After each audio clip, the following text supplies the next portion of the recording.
Another right-wing fascist has gained power. Sebastian Pinera has taken over the Chilean government. Of course, I'm being silly. No. However, what is interesting to note, and he has been in power before, is that once more, it seems another billionaire has gained power. This is a trend that started in 2016 with, as if you haven't heard already, President Trump and his presidency. However, once again in this election, voter turnout was at an all-time low at 48.5%. If you recall, the US elections too had a low turnout. You had the establishment party, which was Hillary Clinton's campaign, and you had the fascist dictator Trump. However, no matter what you agree, both candidates were not very popular, hence the lower turnout. However, this is a trend that has been occurring worldwide, in most cases. So let's have a look at what's been going on. Soon after the Brexit vote and President Trump's election, many were speculating that it was the end of the era for the left. And soon, when the French elections came along, everyone was speculating what was going to happen. And sure enough, the far-right candidate, Marine Le Pen, made it to the second round. However, what was interesting as well was neither of the main candidates on the left and the right made it to the second round either. Rather, the European, pro-European, middle and centralist party, Macron, made it to the finals with Le Pen. And then at the end of it, ended up beating her by quite a large majority. However, it should be noted that yet again, voter turnout was at an all-time low. So despite these two parties not being the traditional ones, even they failed to gain mass support. And quite close in the main first rounds was, in fact, the Communist Party, which I found quite interesting. So it could have been a real far left party versus a far right. Even before the French elections, we had Geert Wilders. He, again, branded as a far-right candidate, and definitely a Eurosceptic, also, despite not getting into power, increased his majority. Although in the Holland elections there's about 12 different parties, there's a lot. But he gained quite a fair few amount of votes. But the biggest surprise of the year was the AfD, gaining 13.3% of all seats in the German parliament. And as a result, Angela Merkel's party suffered, taking heavy losses in certain areas. Yet despite all these changes, both the UK and US have kept both of their traditional parties. And although the US have lost support for both parties, as shown in the election, the UK main parties, the Labour Party and the Conservatives, actually gained more votes. Yet despite the UK being a bit of an anomaly, it does share certain themes in common. And that is, despite the higher turnout for the two major parties, approval ratings are at an all-time low. So what is it that we're seeing? Millennials are now estimated to now have a worse quality of life than their predecessors. They have higher rates of anxiety and are more likely to become depressed. Their standard of living is also poorer than their parents, with it now being much harder to get housing in the United Kingdom. So should we, the younger generation, all start picking up our pitchforks, vote Bernie Sanders, and revolt against the older generation for voting Brexit? Well, believe it or not, philosophers have speculated what is happening, and they did this over 2,000 years ago. Aristotle. There's a high chance you've heard of that name before, and if you haven't, he's a famous ancient Greek philosopher. He theorized many years ago that there are basically three types of rule. 1, by a single person. 2, by a select few. Or 3, by many. And using these three rulers, he put out the positives and negatives of these types of government. A true government and rule by a single person was done by a monarchy. If you go back to previous centuries, you will find that a lot of people had a high regard for the monarchy, and famous figures such as Confucius, and I apologise if I'm getting that wrong, believed that the ruler set an example to his subjects, hence the monarchy, and by his good example, everyone else would then follow. However, as we're probably aware, a monarchy normally doesn't work, and that normally results in what Aristotle put as a tyranny.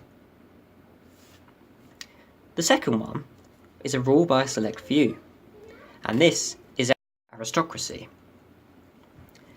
And with it, the few individuals that were in this rule, normally someone from a noble family, would rule for the good of all, keeping themselves, well, as a good example once again.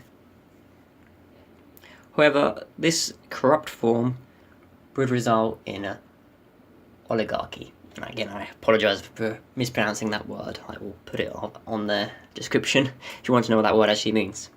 But once again, this is when they become corrupted. And of course, rule for their own self-interest. The final form was a democracy, or polity. Polity, I should be saying. Now, a democracy now will come into words that we're probably all familiar with. However, this is actually what our governments are based on today, and there is a huge problem with having the democracy. The problem with it is that although your majority will vote for something, such as, let's just use a basic example, no abortions. Although the majority may want no abortions, those who do want abortions would be forced, basically, to do what the majority have said. And as we know by history, going back to Nazi Germany, that isn't always the best thing. Of course, you're probably thinking, well, hang on a minute, we're not like that. And that's very true. What we have is a republic. And a republic is similar to a democracy, but it always sets in basic boundaries within the foundation that basically can't be moved. So, for instance, just because, let's use an example here, I want a white man, all white men to be slaves, yeah, that's not going to happen. Okay, even if the majority voted for that, that's not going to happen in a republic, because that's probably going to be in the foundations, not to have white slaves, or slaves of any sort, to be honest. If you're interested into what a polity is basically sort of like a one organism, they basically, they all do it for, all the decisions work for everyone. Of course, if we were to look at society, that's never going to happen. You're never going to please every single individual. So back to a democracy. So as we can see, what is exactly the problem with it? For the interest of time and to make things easier, we're just going to call it democracy. We live in a republic/democracy. But yes, for interest of time, we're just going to go with democracy. Well, as Aristotle put forward, it is flawed. And you can see that with today's politicians. I think the US is actually a great example to show where that doesn't work. When Donald Trump says things like drain the swamp, and no matter what you think of Donald Trump, there is a point here. And that is to get rid of all the politicians that have been there and have basically gained power, and basically, they're corrupted. The people will, it's to go against Donald Trump here, since he's a Republican, against the views, an oil salesman, he'll go, well, I want to have an oil plantation here, here's some money, it's not as simple as that, but again, let's just use this as an example. He goes up and goes, right, here's the next amount of money, I want an oil rig here, and it's illegal, something like that, and I'll give you X amount of money. So of course the politician is going to go, yeah, that's fine with me, I'm going to do that. And of course, it happens. And if you corrupt all of the politicians, which I think is actually a problem in the US at the moment, or quite a lot of the politicians, and start getting the money left, right and centre, before you know it, everyone's in the pocket. I mean, from a Democrat or someone who's pro, free healthcare for all. I mean, I do come from the UK, so I have the NHS.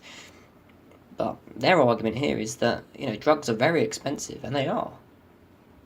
very expensive. And you can see their point of view when a Democrat says, I want healthcare for all because it's people, go out of jobs and things. However, then Republicans will argue back and say, well, hang on a minute, you should pay for your own healthcare, so I'm not going to take sides here. But the point is, the healthcare in the US is ridiculously expensive if you haven't got insurance, though. So it's not just one-sided. But in essence, what Aristotle has said, and did say, is what we're seeing in today's government. We now know that our politicians aren't perfect individuals, and that they are likely to become corrupt. People are now becoming very divisive because of their views. It's this way or another way, which in essence is what Aristotle said is a democracy.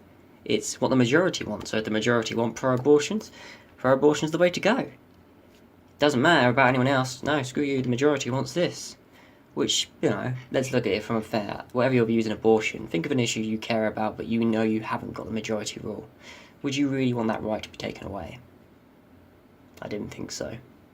For those of you who agreed, yes, I would. Screw you.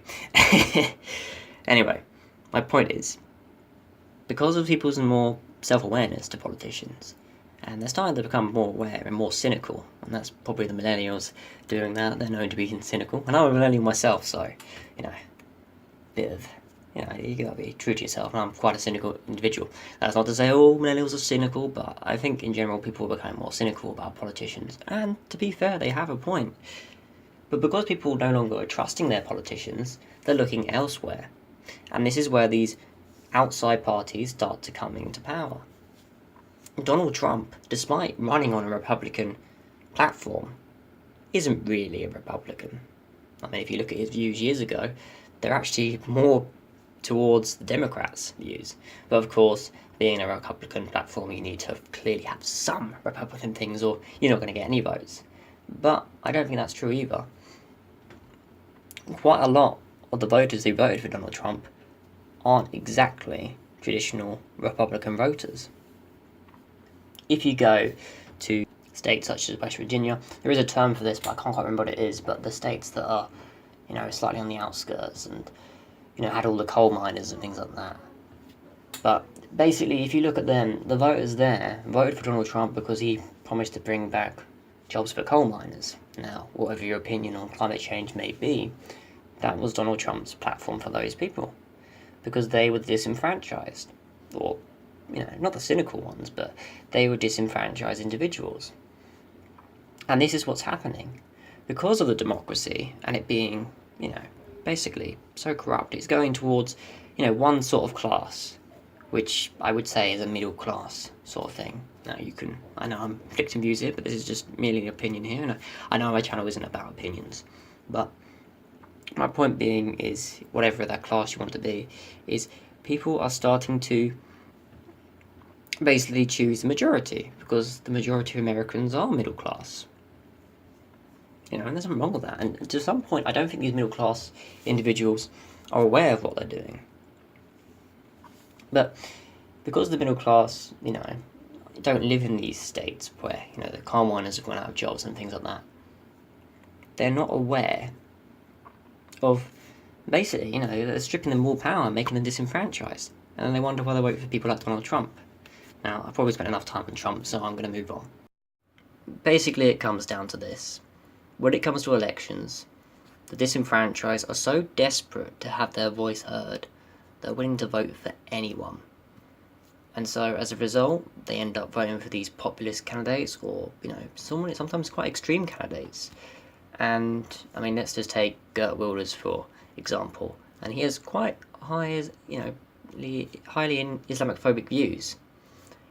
But they'll end up voting for one of these candidates, and in high numbers, high droves. So although the disenfranchised might be something like, let's say, 10%, if 100% of those 10% vote, and then the majority, who will vote for either one of the left or right-leaning parties, or maybe there's 6 parties if we're talking about Germany, but if they vote in lower numbers, simple maths, if, that 10%, although it's only 10% of the population, if they vote in higher droves, they're going to get a higher percentage of votes towards the party that represents the disenfranchised.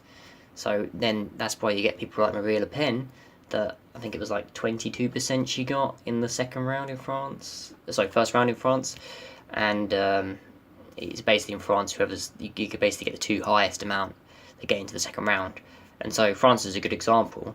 Although she became second place with Macron, who got a few more votes than her, then they choose between the centrist or the far extreme, and that's why she lost by such a huge amount, because people aren't going to vote for the extreme. But as you can see, that's why these more extreme parties, or just completely different parties, parties like UKIP, things like that, the reason that they gain power is because the disenfranchised will vote for them in higher droves, whereas the majority of the other individuals will not vote for it. And then, so even though they may not win the elections, if it's something like Germany with the AfD, they get 97 seats, I believe.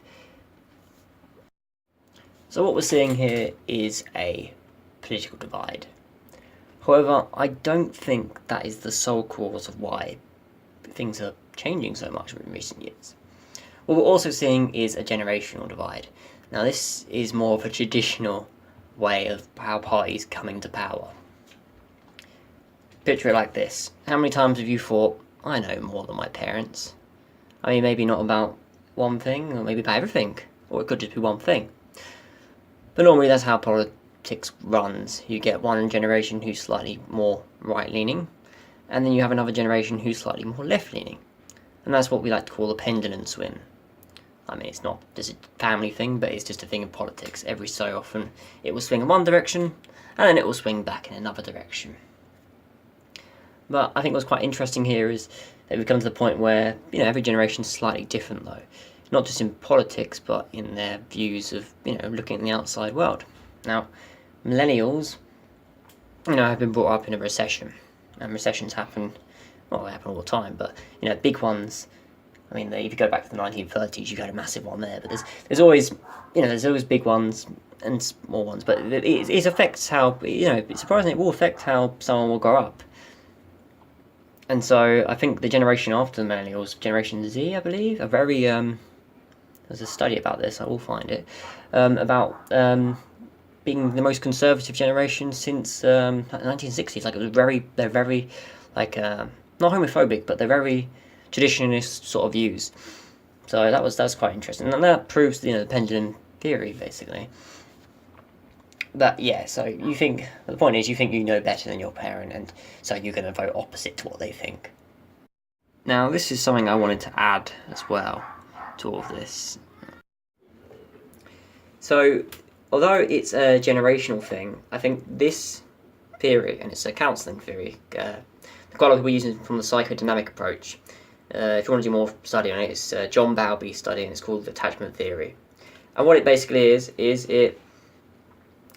there's 4 attachment styles, and based off how you have early years, like 1 to 4, or 0 to 4 should we say, you will end up on these attachment styles, and you can change it, but it basically sort of in a way is how you end up for the rest of your life. It's quite hard to change these attachment styles.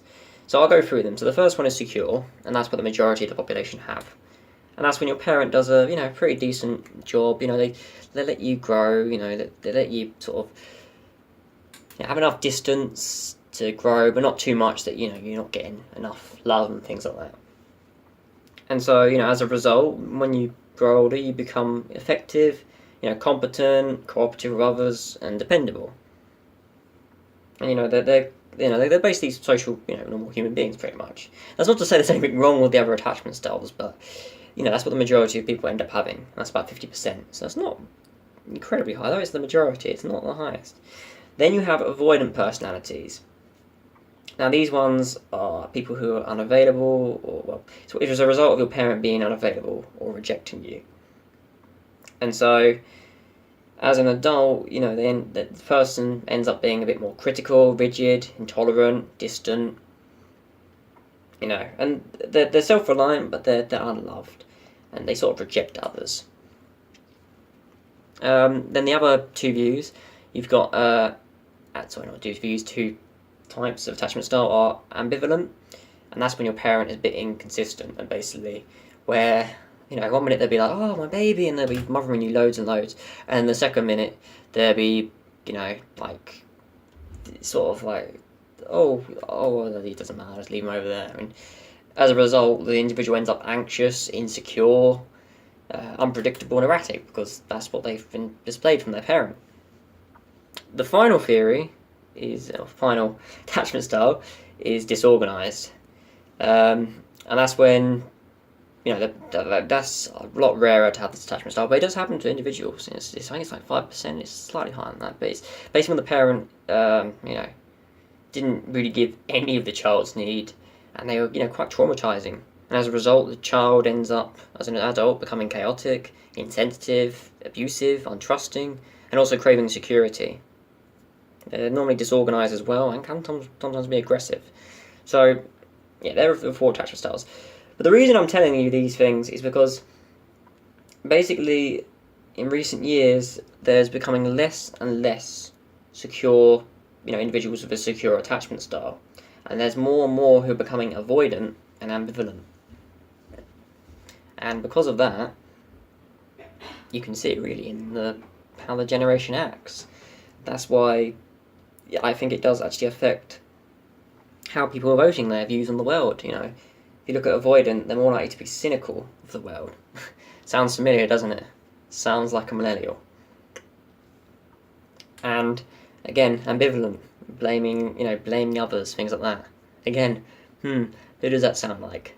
Now, I'm not going to go at millennials here. I am a millennial. Every generation has its flaws and its differences, but what you're seeing here is that this is what more and more people are becoming, like these 2 types of attachment style, along with what's going on in the world, because that's pretty much what they've learned to grow, and then seeing it in the news is only, basically establishing their views, whether they, if they're left-leaning, they're more likely to, if they see things like Charlottesville, they're going to go, oh, well, there we go, far Nazis, this is terrible, I'm right, see, it proves their theory. Whereas, if they're right-wing, they might be like, oh, Charlottesville, oh, see, that proves it, they're against the right, they don't like this sort of thing. And so, of course, you get these huge divides in opinion. And this is why these far fringe parties are starting to come into power as well. So, in summary, what have we learned? Well, we've learned that a democracy isn't the most perfect ideal that you probably thought it was. However, it is what we currently, in at least Western society, live under. And Aristotle did say that although it's not the best, it's the second best. Despite there being pros of, a good monarchy and a good, there are other things that are good, but the best way to do it, basically, or second best, is a democracy. And I can't think of a better theory. I mean, maybe you could say, oh, communism, or, let's just go straight into fascism. And, I won't put my opinions on them, but you can probably tell from my tone of my voice. But the point is, until we have something that's better than that, and I think it will take quite a while to come up with something, because philosophers have been doing this. These are philosophers over 2,000 years, and we really haven't come up with anything better. So, yes, what we've learned is a democracy isn't what we thought it would be. Isn't the best, but it's basically what we live under. However, we've also learned the flaws of a democracy, and so we now know that because a democracy being, able to be corrupted, and individuals being corrupted in it, and people being disenfranchised, that's one of the reasons why there are so many different views and why these fringe parties are now coming into power, because these disenfranchised are voting for them. And we also have learned about the attachment theories. And, I'd love you to do your own research, because like I said, I'm very novice on all these things. These are just things that I've read. But we've also learned that attachment theory, and that more people are becoming, ambivalent and avoidant in attachment styles, and so they're less likely to talk to individuals, less likely to socialise, they blame others, things. And again, I'm not having a go at these attachment styles. I believe I actually have an avoidant personality style, and I'm working on it. That's one of the reasons why I want to become a counsellor. I think that despite my avoidant personality, I need to sort of fight it. And there are pros of these. I have just really put black and white thinking, and maybe I'll do another video if someone wants me to do that, on a further in-depth analysis of these styles. But we've also learnt about them, and it sort of sums up how people are today, and why they're will vote for people like Bernie Sanders, who are more socialists than the traditional Democrats. So what I want to end on is this. I think it takes a very mature individual to forgive their parents, because attachment styles basically, tell you that, as a parent, if you screw up in those 4 years, your child's going to be screwed up as well, and they're going to screw up their child, and it's going to continue and continue. But what I mean by it takes a mature individual to forgive their parents is it's hard to be a parent. I'm not a parent, and I know it's hard, okay? I mean, I can only imagine how hard it is to be a parent, I would love to be a parent one day, but I'd also fear it. But it's not an easy job. And not everyone's up to the task. I don't think everyone is parent material. And I know there's people who, there may be people listening who have been abused or neglected by your parents. And that's tough, and I can only imagine what you are feeling. I can't, say, oh, man up, things like that. I can't say that to you. I can only imagine, so. But my point is, it takes a mature individual to forgive your parents. And I think by doing that, or at least understanding where they came from or why they taught you this way, is a good way of being mature, because you can see it from another person's perspective. Sounds familiar, doesn't it? Seeing something from a different person's perspective. And that's the fundamental problem of today. And why these parties are in, party politics is in so much, turmoil. People can't see things from other people's perspective. And I'll be banging on and on and on about this in all my other videos. And I hope I don't bore you, but that's the point. We need to start listening to individuals. We don't have to agree with them. We don't have to, go, oh, you know what, yep, totally. All we need to do is start listening. And I think as well, you'd actually start changing these attachment styles. More people would end up becoming secure as well if you started listening to them. Or started, just listening to people. That's one of the things that I've, interests me about politics and counselling. The idea of a counsellor is you listen to an individual.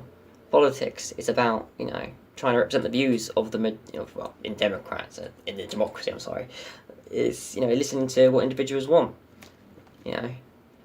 But, anyway, I've probably kept you long enough, so if you're still there, thank you for listening to my video, and I hope to see you soon.